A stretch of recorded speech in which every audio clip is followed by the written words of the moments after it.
waaqayyo tokko ameen.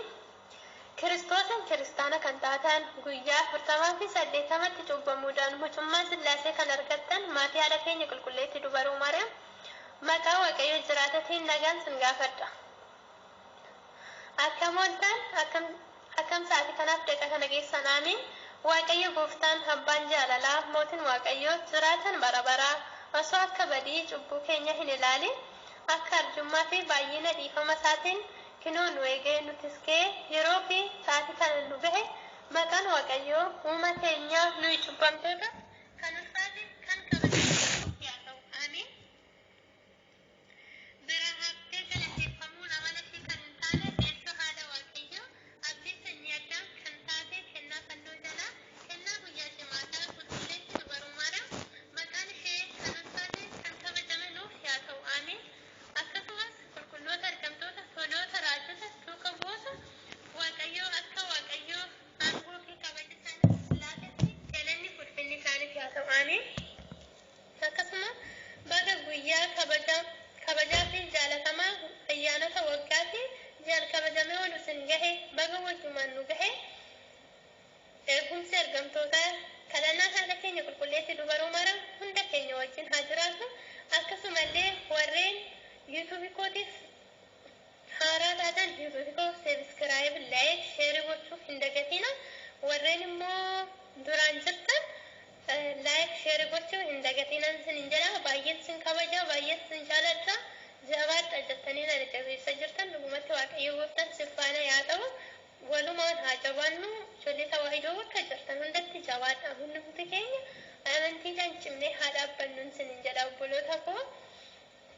Amma sagantaa abboleetti koo afuura wajjin diraamaa gabaabaa sinii qabannee dhiyaanneerra. Diraamaan kun yoo sinitti tole laayik sheerii immoo wanta sinitti tolle jiraate nuuf barreessa sirreessinee siniif deebuu ni dandeenya jechuudha. Amma dhumaatti nu wajjin tura.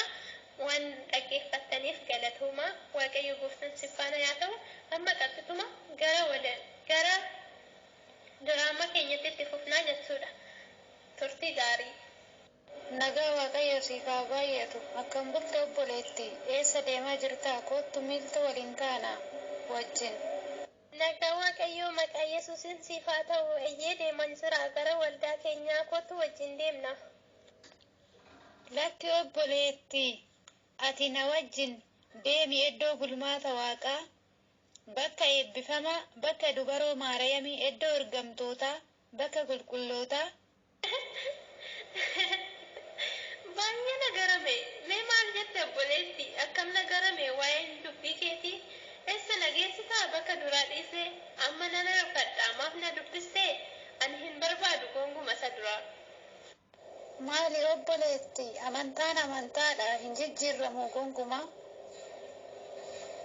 Huccuu seete moo ati amantaa kan jijjiirtu mee gaafii si gaafadha ati maal taate jijjiirtee amantaa? Gaafiin kee baay'ee nama aarse ittiin bashannane guddaa galatoomii akkam namatti tola. Baay'een itti kolfe gaafii keetti deebii siif laadhu.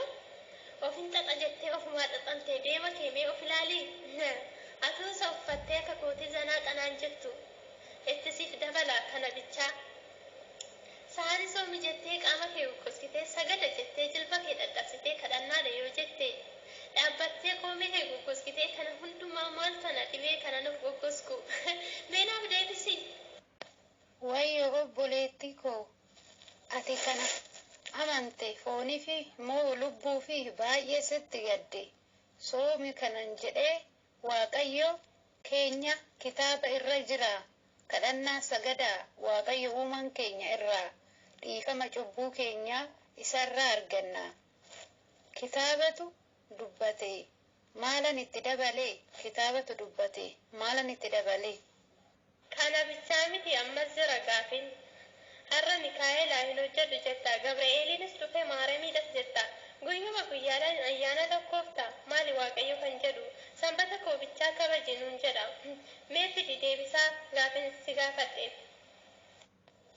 Tola obboleettii koo hubadhu siifan hima qulqulluun Baayiloos kan kabajuuf ta'u hundumaa kabajaa jedhe kana dubbate maarri yoo kabajne guyyaa isaa hojii yoo hojjetan mee fakkeenya siif fudhadhaa guyyaa dhaloota nama tokko ni kabajama nyaata dhugaan kennaan adda addaa waliif fidan kana haadha gooftaa maaliif gaafii ta'e guyyaan dhaloota ishee guyyaan boqannaa ishee ji'aan guyyaa yaadannoo yoo goone akkasumas ergamtootaaf qulqullootaaf yoo isaan yaanne yaadannoo qulqullootaa eebbi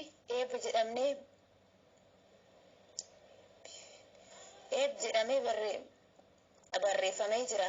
Hojii yoo hojjette guyyaa qulqulluu Waaqayyo nuuf kenne sassaabee hojjennee isaan asumatti jira.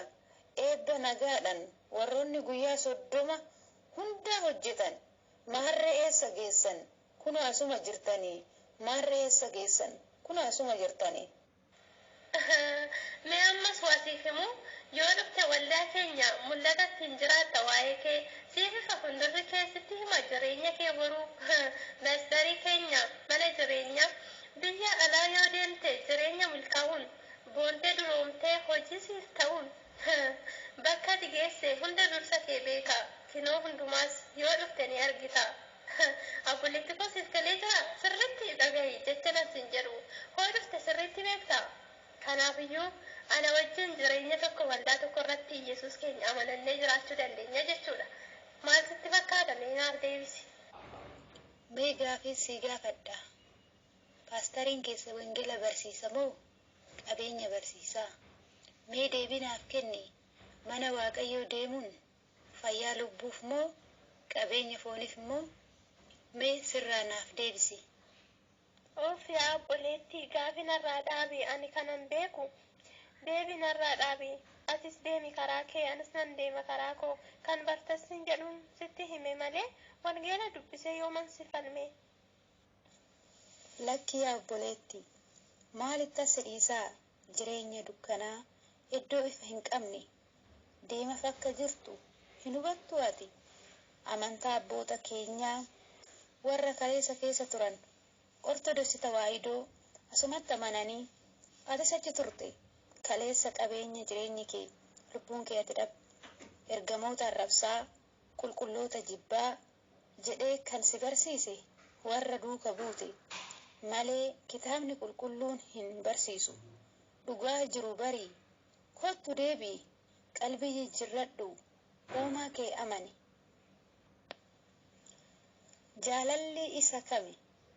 Jaalalli isa kamii kan si keessa jiru isa dhugaa moo isa ofumaa jijjiiruu mee natti himaa obboloota koo isa gaariidha moo baantuu rakkoo.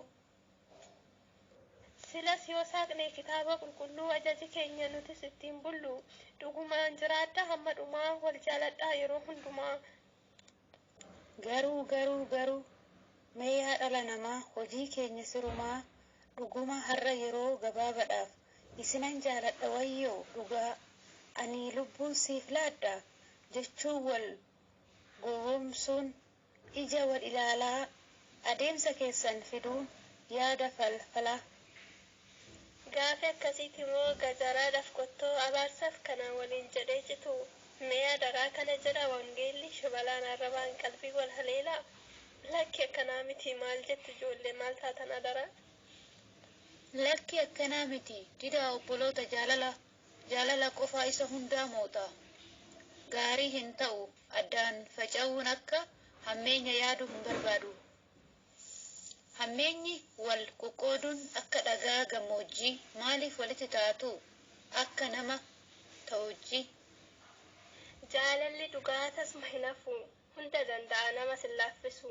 Raajii dubbachuuf kennaa qaba nama jaalala qabu maaluma dhaba. Lubbuunis ciccirtee arraba bobeessitee ba'aaf gala keetiin ibidda of taasiste ati maaf taateree jiruutu nu cuftee kan na jaalatu gooftaa Kiristoosii kan na jaalatu gooftaa Kiristoosii. Kanan sitti himee wangeela gubbaatti hundumaa jaaladhu akka obboleettiin sin jedhes malee himee adaraa obboleetti yooma wal fixaa jedhe akka kanaatti yooma wal fixaa jedhe akka kanatti. Akkas jedha wangeelli inni dhugaa jibbaa dhiisaa adaraa namoota egaa jaalala baay'isaa tokkummaa cimsaa jireenya gaariif kadhannaa fayyisaa jireenya gaariif kadhannaa fayyisaa. Qophiin keenya irraa asitti xumuree jira. Akka kaase kan nu xumursiise galanni Abbaaf Ilmaaf Hafuura Qulqulluuf Waaqayyo tokko hanga bara baraatti amiin. Isinitti tole laayik, sheer, sabiskiraayib gochuun dagatinaa. Turtiin keessan turtii gaarii jabaadha.